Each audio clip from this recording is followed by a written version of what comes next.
Hello friends, welcome back. अभी के इस वीडियो में आप सभी का बहुत बहुत स्वागत है। अभी का यह वीडियो आप सभी के लिए नई नियमावली से संबंधित होने वाला है और इसको लेकर के यहाँ पे बिहार के जितने भी शिक्षक हैं उसमें यहाँ पे काफ़ी अधिक जोश व खरोश है। और अगर बात करिएगा नियमावली की तो उसमें यहाँ पे बदलाव होना है। क्या क्या बदलाव होगा उसके विषय में हम लोग बात करेंगे इस वीडियो में। और इसके लेकर के हम लोग यहाँ पे सीधे सुनेंगे राजू सिंह को, उनके द्वारा क्या कहा जा रहा है कि नए नियमावली में कौन कौन से बदलाव होने चाहिए और नियोजित शिक्षकों को कौन कौन से बदलाव के साथ नई नियमावली दिया जाए। सारा कुछ उन्होंने अपने उस वीडियो में बताया है। तो आप लोग उस वीडियो को लास्ट तक देखिए और समझिए कि कौन कौन से यहाँ पे बदलाव होने की संपूर्ण संभावनाएं हैं। सारा कुछ उन्होंने स्पष्ट कर दिया है। तो चलिए हम लोग उस वीडियो को देखते हैं। चलिए हम लोग राजू सिंह को सुनते हैं।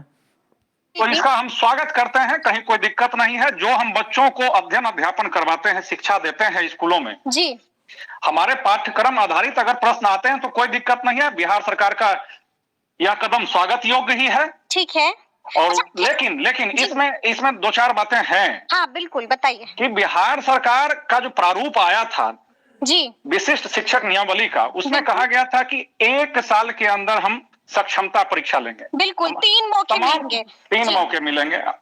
तमाम शिक्षकों का कहना है, राय है, अगर सरकार परीक्षा ही लेना चाहती है जी, तो सरकार 1 माह के अंदर परीक्षा ले और रिजल्ट प्रकाशित करे, सफल शिक्षकों को राज्यकर्मी का दर्जा दे। ठीक है, ठीक है। और उससे पहले की कड़ी में सबसे बड़ी चीज जो आज भी बिहार के सारे शिक्षक, 4.5 लाख शिक्षक टकटकी लगा करके आज भी कैबिनेट की मीटिंग की ओर देख रहे थे। हम शिक्षकों को लग रहा था कि आज के कैबिनेट मीटिंग में शिक्षकों को राज्यकर्मी के दर्जा दिए जाने की नियमावली पर मोहर लग जाएगा, लेकिन नहीं हुआ। शिक्षकों को नहीं हुआ जी। ऐसा कुछ नहीं हुआ। निराशा हुई और हर एक कैबिनेट की मीटिंग की ओर बिहार के तमाम शिक्षक टकटकी निगाह से देख रहे हैं। बिल्कुल बिल्कुल। जी जी। तो अच्छा राजू जी, ये बताइए कि मतलब हम ये माने कि नियोजित शिक्षक जो हैं ये परीक्षा देने के लिए तैयार हैं, मतलब कि अब इसको लेकर कोई बवाल नहीं होगा, मतलब तैयार है, रजामंद है। तमाम तरह का जो आंदोलन हुआ, जो हमारा मांग था, ठीक है, और नीतीश कुमार जी ने, माननीय मुख्यमंत्री जी ने कल रिजल्ट दे दिया। बिल्कुल। उन्होंने स्पष्ट कर दिया जी कि बिहार के नियोजित शिक्षकों को हाँ मामूली परीक्षा देकर के राज्यकर्मी बनाया जाएगा। तो इस परीक्षा से बिहार के किसी शिक्षक को गुरेज नहीं है। बस हमारा मांग यही है कि यह परीक्षा अविलंब हो और इसका रिजल्ट अविलंब प्रकाशित हो, कैबिनेट में अविलंब मोहर लगे। ठीक है, आप चाह रहे हैं कि 1 महीने के अंदर आप ले लीजिए एग्जाम और जल्दी से दे दीजिए रिजल्ट भी और राज्यकर्मी का दर्जा। जी जी, बिल्कुल बिल्कुल बिल्कुल। ठीक है, ठीक है। मतलब कि कोई इसके पीछे जो है अब कोई वो नहीं होंगे, बिना शर्त राज्यकर्मी के दर्जे की मांग हो रही थी लेकिन ऐसा कुछ हुआ नहीं। अब शर्त भी लगा दी गई है कि परीक्षा तो देनी पड़ेगी। चलिए, ऐसा है समरीन जी कि हम अगर 100% के लिए लड़ रहे थे, उसमें से अगर 75% हम लोगों ने अचीव किया तो यह बिहार के तमाम शिक्षकों की जीत है। लाखों शिक्षकों ने इस चीज के लिए संघर्ष किया था कि बिहार के तमाम शिक्षकों को बीपीएससी से परीक्षा लिए बिना शर्त राज्यकर्मी का दर्जा दिया जाए। इसके एवज में शिक्षकों को मामूली परीक्षा बीएसईबी के द्वारा लेने की घोषणा हुई है। तो यह शिक्षक, बिहार के तमाम संघर्षशील शिक्षकों की जीत है। शिक्षकों के धैर्य संघर्ष का परिणाम है कि माननीय मुख्यमंत्री जी ने कल घोषणा करके राज्यकर्मी बनाने की बात कही है। ठीक है, ठीक है। अच्छा, हम ये भी जानना चाहेंगे कि जैसे ही जो है मंच से बहुत तरह के ऐलान हुए कल, लेकिन इंतजार ये था कि ऐलान होगा कि सेकंड लिस्ट भी जारी कर दी जाएगी, लेकिन ऐसा कुछ नहीं हुआ।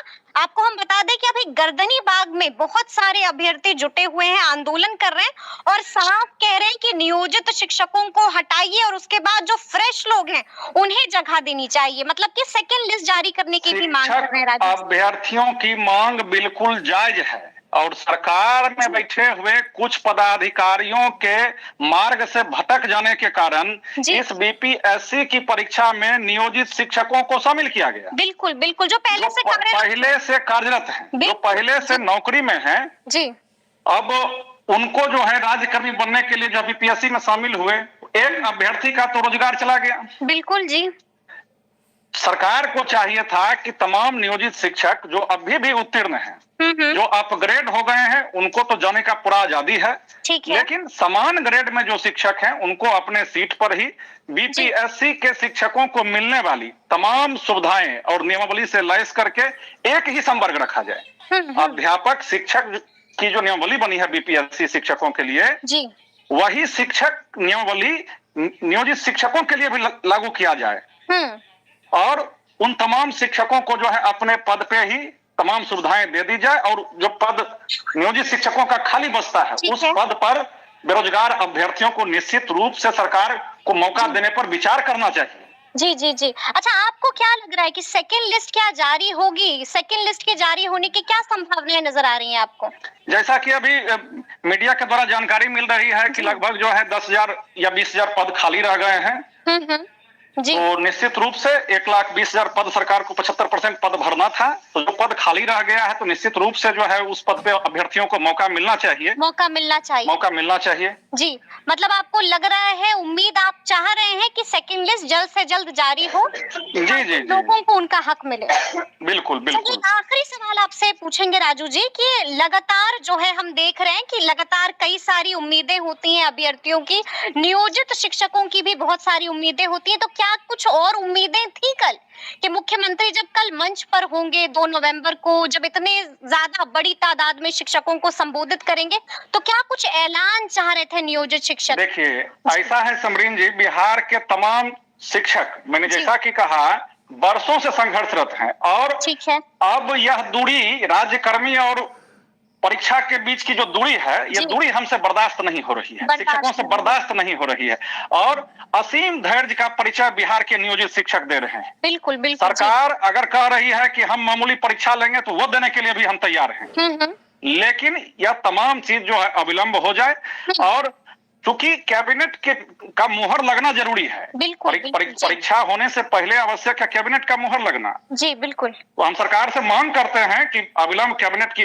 मुख्यमंत्री जी ने जो बात कही उस पे कैबिनेट की मुहर लगा करके उन तमाम चीजों को क्रियान्वित किया जाए और जैसा कि हम लोगों ने पूर्व में भी मांग किया था कि हमारा जो यह विशिष्ट नामक नियमावली है, इस विशिष्ट नाम को बदला जाए, सक्षमता नामक जो नाम दिया गया है परीक्षा का, सक्षमता नाम बदला जाए, स्थानांतरण को ऐच्छिक किया जाए जी जी, और तमाम जो सुविधाएं राज्य कर्मियों को मिलती है या बीपीएससी शिक्षकों को मिलने वाली है वो तमाम सुविधाएं जो है नियोजित शिक्षकों को भी दी जाए। नियोजित शिक्षकों को भी दी जाए, मतलब आप साफ कह रहे हैं कि अब और इंतजार नहीं हो सकता है। अब ऐसा हमको लगता है बिहार में या देश के अंदर में ये पहला इस तरह का एक्सपेरिमेंट है कि और किसी विभाग में बार बार परीक्षा नहीं होती है। जी। मात्र एक शिक्षा विभाग और शिक्षा विभाग का नियोजित शिक्षक ही ऐसे हैं